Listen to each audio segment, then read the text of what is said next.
तो तारते ही हैं, अन्य व्यक्ति को भी भव से तार पार करा सकते हैं अगर आप चाहो तो। पहली बात तो होती है जानकारी की। इस वीडियो को ज्यादा से ज्यादा लोगों तक अगर आप शेयर करते हैं, ज्यादा से ज्यादा लोगों तक पहुंचाते हैं, तो उसका पुण्य आपको मिलेगा, क्योंकि ये जो जानकारी है लोगों को नहीं पता।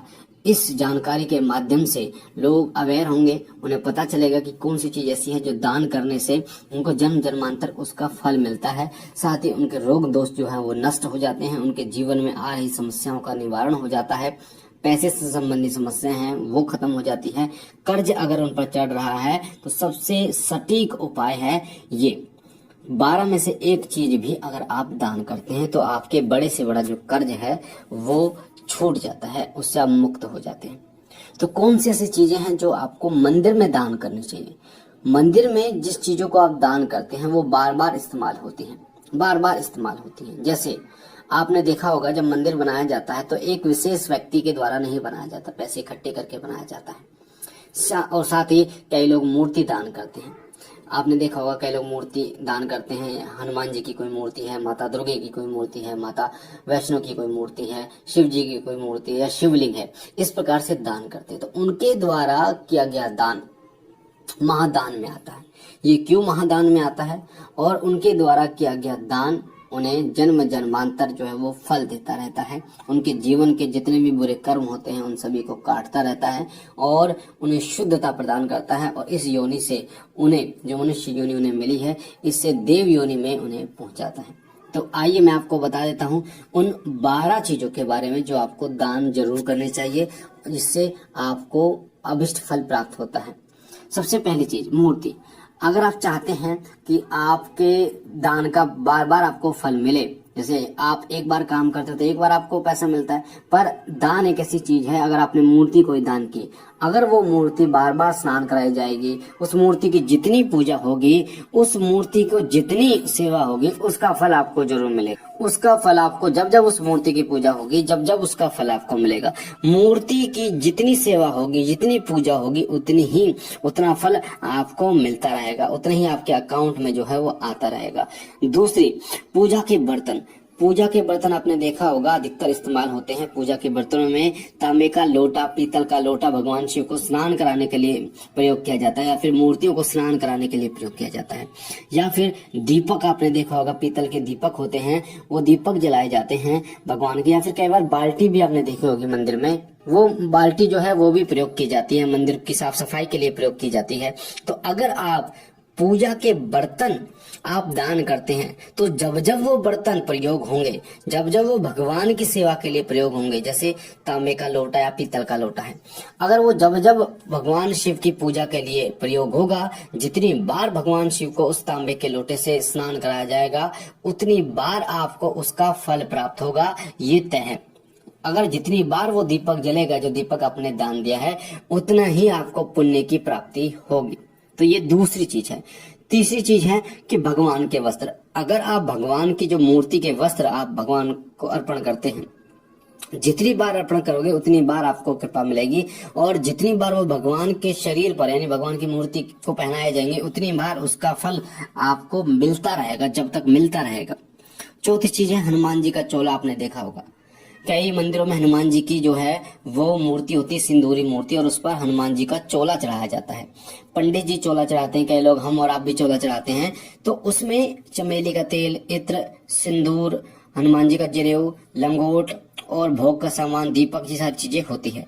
अगर आप मंदिर में इसे अर्पण करते हैं, पुजारी को देते हैं, दान करते हैं, और तो जब जब हनुमान जी पर चोला चढ़ाया जाएगा तब तब हनुमान जी की कृपा आपको मिलेगी, ये तय है। पांचवी चीज है शिवलिंग। अगर आप शिवलिंग की स्थापना कराते हैं मंदिर में तो इससे भी अभिष्ट फल मिलता है आपको, बहुत ज्यादा फल आपको मिलता है। क्यों मिलता है? क्योंकि शिवलिंग को जब जब स्नान कराया जाएगा, जब जब आपको कृपा मिलेगी। अब देखिए, आपने एक लोटा और आपने शिवलिंग दोनों स्थापित करवा दिया, यानी कि लोटा दान दिया और शिवलिंग स्थापित करा दिया, तो जब जब उस लोटे से यानी डबल ट्रिपल आपको फल उसका मिलेगा, ये बात शास्त्रों में बताई गई है। छठी चीज, अगर कोई पेड़ आप लगाते हो मंदिर में, कोई पीपल का पेड़ आप लगा रहे हो, बरगद का पेड़ आप लगा रहे हो, या बेलपत्र का पेड़ आप लगा रहे हो, अगर उस बेलपत्र से बार बार बेलपत्र भगवान शिव पर चढ़ाए जाएंगे तो भी हर बेलपत्र का आपको फायदा मिलेगा, उन भगवान की कृपा आपको मिलेगी, उसका पुण्य आपके अकाउंट में जमा होता रहेगा जब जब उस पेड़ का इस्तेमाल पूजा के लिए किया जाएगा। जैसे पीपल के पत्ते आपने देखा होगा, हनुमान जी के गले में माला पहनाने के 11 पीपल के पत्तों पर श्री राम नाम लिखकर आप हनुमान जी को अर्पण करते हैं, उनको माला पहनाते हैं, तो हनुमान जी बहुत जल्दी और बहुत ज्यादा खुश होते हैं। तो पीपल के पत्तों को जब जब इस्तेमाल किया जाएगा पूजा में, तब तक आप पर कृपा होगी। उसी प्रकार सातवीं चीज होती है कि अगर आप कोई मंदिर में कोई ईंट लगवाते हैं, कोई टाइल लगवाते हैं, कोई सीमेंट देते हैं, इससे भी आप पर कृपा होती है। आप मंदिर का निर्माण कराते हैं, इससे भी आप पर भगवान कृपा करते हैं, 100% कृपा करते हैं। आठवीं चीज है, अगर पानी का कोई नल आप लगाते हैं मंदिर में, पानी का कोई ट्यूबवेल लगाते हैं, जब जब उस पानी से भगवान को स्नान कराया जाएगा, मंदिर की साफ सफाई होगी, जब जब वो पानी किसी धार्मिक काम के लिए प्रयोग किया जाएगा या किसी की प्यास वो पानी बुझाएगा, तब तब आप पर प्रभु कृपा करेंगे, तब तब आपके पुण्य में बढ़ोतरी होगी, क्योंकि वो जल जो है वो कई लोगों की प्यास को बुझाता है और साथ ही भगवान के स्नान कराने के लिए प्रयोग किया जाता है। और 9वीं चीज होगी तेल या घी। अगर आप तेल या घी मंदिर में दान करते हैं, तो उस तेल या घी से जब जब जोत जलाई जाएगी, जब जब जोत जलाई जाएगी, दीपक जलाया जाएगा, आप पर भगवान की कृपा मिलेगी, आपके पुण्यों में बढ़ोतरी होती रहेगी, होती रहेगी। 10वीं चीज है कलावा।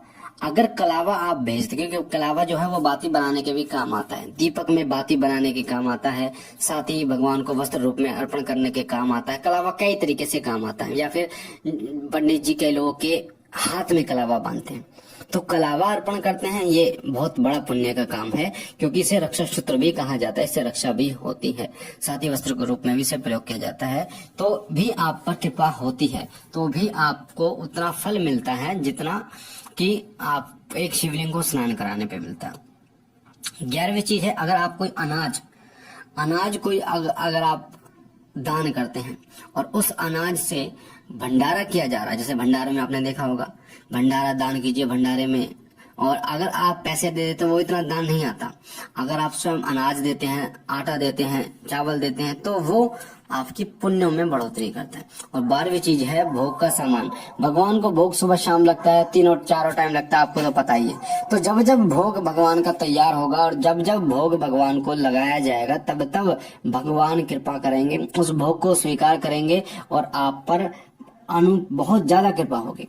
तो इन 12 में से एक चीज जरूर, 1 2 3 जितनी भी चीजें हों, आपको अर्पण जरूर करनी चाहिए, दान जरूर करनी चाहिए। और दान जितना आप करेंगे उतना आपका बढ़ता है, आपकी बढ़ोतरी आती है, भगवान आपको और देता है। बाकी मुझे आशा है इस जानकारी से आपको फायदा होगा, और इस जानकारी को ज्यादा से ज्यादा लोगों को पहुंचाइए, ताकि इस जानकारी को पहुंचाने का पुण्य आपको मिल पाए, अधिक से अधिक लोगों को इसके बारे में जानकारी। बाबा भोलेनाथ आप पर कृपा करे, आपके घर परिवार पर कृपा करे, सदैव आपकी झोली भरते रहे। हम मिलते हैं एक नई जानकारी के साथ, तब तक के लिए ओम नमः शिवाय, ओम नमः शिवाय।